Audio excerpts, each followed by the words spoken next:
അർത്ഥവത്തായ ഒരു അധ്യായമാണിത്. അധ്യായം 20 പഠിക്കുമ്പോൾ ദൈവം ഈ വചനങ്ങളൊക്കെ വരളി ചെയ്തു. അടിമ വീടായി മിസ്രയീം ദേശത്ത് നിന്നെ കൊണ്ടുവന്ന യഹോവയായ ഞാൻ നിൻ്റെ ദൈവമാകും. ഞാനല്ലാതെ അന്യദൈവങ്ങൾ നിനക്കുണ്ടാകരുത്.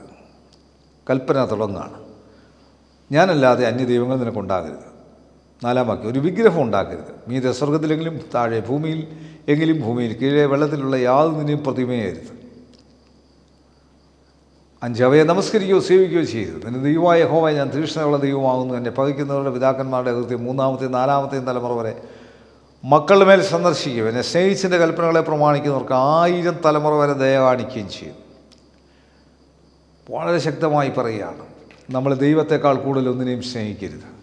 അതെല്ലാം വിഗ്രഹാരാധന. അത് കാറാണെങ്കിലും വീടാണെങ്കിലും ഭാര്യയാണെങ്കിലും ഭർത്താവാണെങ്കിലും മക്കളാണെങ്കിലും വേറെ എന്തെങ്കിലും പൊസിഷനാണെങ്കിലും ഈ കാര്യങ്ങളൊക്കെ വളരെ സൂക്ഷ്മതയുള്ളവരായിരിക്കണം. 7-ാം വാക്യത്തിൽ നിന്റെ ദൈവമായ യഹോവയുടെ നാമം വൃഥാ എടുക്കരുത്. തൻ്റെ നാമം വൃഥാ എടുക്കുന്നവരെ യഹോവ ശിക്ഷിക്കാതെ വിടുകയില്ല. കുഞ്ഞു കളിക്കരുത്, ദൈവത്തോട് കുഞ്ഞു കളിക്കരുത്. ശബത്ത് നാളിനെ ശുദ്ധീകരിപ്പാൻ ഓർക്കാം. ദൈവത്തിന് വേണ്ടി മാറ്റിവെക്കേണ്ട ദിവസം, മാറ്റിവെക്കേണ്ട കാര്യം അത് വളരെ ഉദാസീനതയോടെ ചെയ്യരുത്. 6 ദിവസം അധ്വാനിച്ചിട്ട് നിൻ്റെ വേലയൊക്കെയും ചെയ്യുക. 7-ാം ദിവസം നിൻ്റെ ദൈവമായ യഹോവയുടെ ശബത്താകുന്നു. അന്ന് നീ നിൻ്റെ പുത്രനും പുത്രിയും നിൻ്റെ വേലക്കാരനും വേലക്കാരത്തെയും നിൻ്റെ കന്നുകാലികളും നിൻ്റെ പാടുള്ള പരദേശി ഒരു വേലയും ചെയ്യരുത്. നമ്മൾ ശുദ്ധരാകുമ്പോൾ തന്നെ, നമ്മൾ റെസ്റ്റ് എടുക്കുമ്പോൾ തന്നെ നമ്മളെ കൂടുള്ളവർക്കും ആ റെസ്റ്റ് ബാധകമായിരിക്കണം. അവരെ കൊണ്ട് കഠിന ജോലി ചെയ്യിക്കുന്നത് പാപമാണ്. അത് ദൈവത്തിന് വിരോധമാണ്.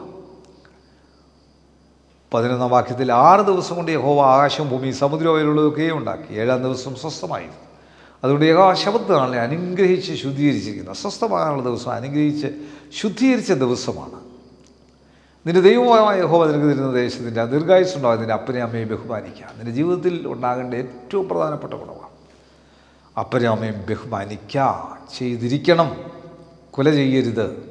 ആരെയും കൊല്ലുന്നില്ല, നാക്കുകൊണ്ട് തകർത്ത് കളയുന്നവരാണ്. വ്യഭിചാരം ചെയ്യരുത്. സ്ത്രീയെ മോഹിക്കേണ്ടതിന് നോക്കിയാൽ വ്യഭിചാരമാണ്. മോഷ്ടിക്കരുത്. ഒരു പെൻസിൽ പോലും, ഒരു കടലാസ് പോലും നമ്മുടേതല്ലാത്തതിനെ ചെയ്യരുത്. കൂട്ടുകാരന് നേരെ കള്ളസാക്ഷ്യം പറയരുത്.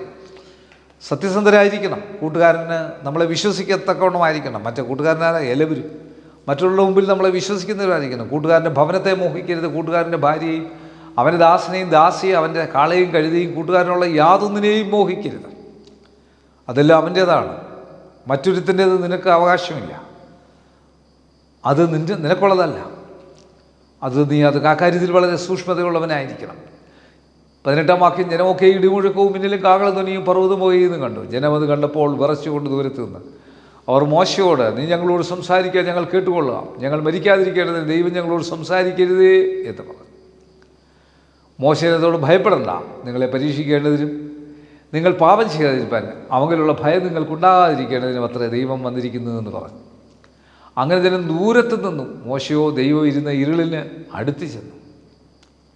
അപ്പോൾ യഹോവ മോശയോട് കൽപ്പിച്ചത്, നീ ഇസ്രായേൽ മക്കളോട് ഇപ്രകാരം പറയണം, ഞാൻ സ്വർഗത്തിൽ നിന്ന് നിങ്ങളോട് സംസാരിച്ചത് നിങ്ങൾ കണ്ടിരിക്കുന്നുവല്ലോ. എൻ്റെ സന്നിധിയിൽ വെള്ളി കൊണ്ടുള്ള ദേവന്മാരെയോ പൊന്നുകൊണ്ടുള്ള ദേവന്മാരെയോ നിങ്ങൾ ഉണ്ടാക്കരുത്. എനിക്ക് മണ്ണുകൊണ്ടുള്ള ഒരു യാഗകൂടം ഉണ്ടാക്കിയതിന്മേൽ നിൻ്റെ ഹോമയാഗങ്ങളെയും സമാധാനയാഗങ്ങളെയും നിൻ്റെ ആടുകളെയും കന്നുകാലികളെയും അർപ്പിക്കണം. ഞാൻ എൻ്റെ നാമത്തിൽ സ്മരണ സ്ഥാപിക്കുന്ന ഏത് സ്ഥലത്ത് ഞാൻ നിൻ്റെ അടുക്കൽ വന്ന് നിന്നെ അനുഗ്രഹിക്കും. കല്ലുകൊണ്ട് എനിക്ക് യാഗപീഠം ഉണ്ടാകുന്നതെങ്കിൽ ചെത്തിയ കല്ലുകൊണ്ട് അത് പണിയരുത്. നിൻ്റെ ആയുധം കൊണ്ട് അതിനെ തൊട്ടാൽ നീ അതിനെ അശുദ്ധമാക്കും. എൻ്റെ യാഗപീഠത്തിൽ നിൻ്റെ നഗ്നത കാണാതിരിപ്പാൻ നീ അതിങ്കൽ പടികളാൽ കയറരുത്. ആലയത്തെ പറ്റിയാണ് പറയുന്നത്. ദൈവത്തിൻ്റെ സന്നിധിയിൽ ഒരു ആലയം ഒരു സ്ഥലത്തുള്ളത് വലിയ അനുഗ്രഹമാണ്.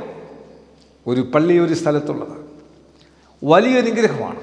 അവിടെ ആരാധനയ്ക്കായിട്ട് ആളുകൾ കൂടി വരുന്നത് അതെപ്രകാരം വരുന്നാലും അത് വലിയ അനുഗ്രഹത്തിൻ്റെ അനുഭവമാക്കി മാറ്റുവാൻ സാധിക്കും.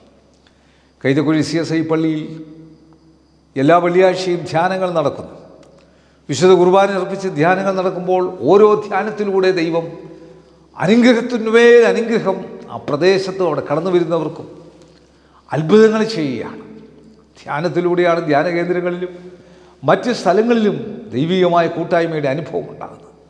അതുകൊണ്ട് ഈ വചനത്തിൻ്റെ അടിസ്ഥാനത്തിൽ പറയുകയാണ്, യഹോവയായ ദൈവം മോശയിലൂടെ കൽപ്പന കൊടുക്കുമ്പോൾ ജനം ഭയപ്പെടുന്ന പോലെ ദൈവത്തെ ഭയപ്പെട്ടു നിൽക്കുന്ന ജനതയ്ക്ക് വേണ്ടി ദൈവം കൽപ്പിച്ചാക്കിയിരിക്കുന്ന ഒരു വിശുദ്ധ ജനമാണ് ഞാനും നിങ്ങളും. പുതിയ നിയമ ഇസ്രായേലായ ആ വിശുദ്ധ ജനമാണ്. കണ്ണുകടയ്ക്കാൻ പ്രാർത്ഥിക്കും. കർത്താവ് വചനം കാണുന്ന കേൾക്കുന്ന എല്ലാവർക്കും ഈ അനുഗ്രഹങ്ങളും വിശുദ്ധിയും നൽകി കനാൻ പ്രവേശനം എളുപ്പമാക്കി ഈ ആത്മീയ തീർത്ഥാടന യാത്ര ശക്തമാക്കിക്കൊള്ളണമേ.